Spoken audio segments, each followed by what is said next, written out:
Hello दोस्तों, स्वागत है आपका हमारे चैनल में। आज मैं आपको बताऊंगा एक ऐसी कहानी के बारे में जो हमें सिखाती है कि हमें भगवान पर हमेशा भरोसा रखना चाहिए। तो ज्यादा टाइम वेस्ट न करते हुए सीधा कहानी पर आते हैं। ये बहुत समय पहले की बात है। एक बार एक पंडित जी ने दुकानदार के पास 500 रुपए जमा कराए और आज के समय में देखा जाए तो उस समय के 500 रुपए 1 लाख के बराबर थे। पंडित जी ने सोचा कि जब मेरी बेटी की शादी होगी तो मैं ये पैसे वापस ले लूंगा। और देखते देखते 5 साल बीत गए। अब पंडित जी की बेटी शादी लायक हो चुकी थी। तो पंडित जी उस दुकानदार के पास आए और दुकानदार से बोले, मैं आपके पास 5 साल पहले 500 रुपए जमा करके गया था अपनी बेटी की शादी के लिए। तो वो दुकानदार पंडित जी से कहता है कि आपने मुझे पैसे कब दिए? आपने मेरे पास कोई पैसे जमा नहीं किए। पंडित जी ने कहा कि अरे 5 साल पहले ही तो मैंने आपके पास पैसे जमा किए थे। तो दुकानदार पंडित जी से कहता है कि आपके पास इस बात का कोई सबूत है? पंडित जी दुकानदार की इस हरकत से बहुत ज्यादा परेशान हो गए और वह चिंता में डूब गए कि अब मैं क्या करूंगा। मैंने तो वही पैसे जोड़ के रखे हुए थे अपनी बेटी की शादी के लिए। अब मैं अचानक से पैसों का इंतजाम कैसे करूंगा? फिर पंडित जी अपने घर चले जाते हैं और बस दिन रात यही सोचते रहते हैं कि उस दुकानदार से पैसे कैसे निकाले जाए। फिर कुछ दिन बाद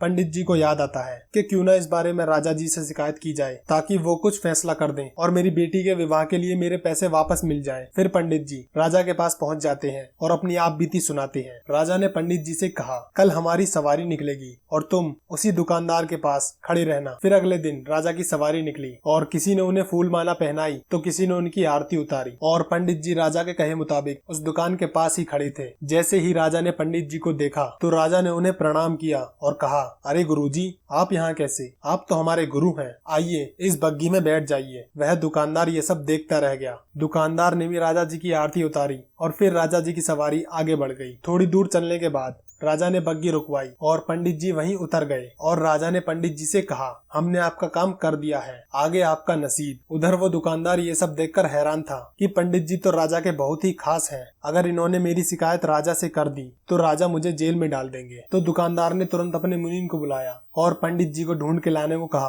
पंडित जी एक पेड़ के नीचे बैठकर शांति से कुछ सोच रहे थे। तो मुनीम पंडित जी को बड़े आदर और सम्मान के साथ दुकानदार के पास ले आया। दुकानदार ने पंडित जी से माफी मांगी और बोला, मैंने काफी मेहनत की और पुराने खाते देखे तो उसमें आपने जो 500 रुपए जमा किए थे वो भी लिखे हुए थे और पिछले 5 सालों में उसका ब्याज बढ़कर 6000 हो गया है। फिर दुकानदार बोला, पंडित जी, आपकी बेटी भी तो मेरी बेटी जैसी ही है। आप और 1000 रुपए मेरी तरफ से भी ले जाइए और अपनी बेटी की शादी धूमधाम से कीजिए। इस प्रकार उस दुकानदार ने पंडित जी को 7500 रुपए देकर बड़े ही प्रेम से विदा किया। तो इस कहानी का सारांश है कि जब एकमात्र राजा के संबंध होने से हमारी विपदाएं दूर हो जाती हैं, तो अगर हम खुद से और इस दुनिया के राजा यानी परमात्मा से अपने संबंध जोड़ लेंगे तो हमें कोई भी समस्या, कठिनाई या फिर किसी भी तरह का कोई अन्य प्रश्न उत्पन्न ही नहीं होगा। तो हमेशा उस परमात्मा को धन्यवाद करते रहें और उन्हें याद करते रहें। अगर आपको ये वीडियो अच्छा लगा है तो लाइक और सब्सक्राइब कर देना। धन्यवाद।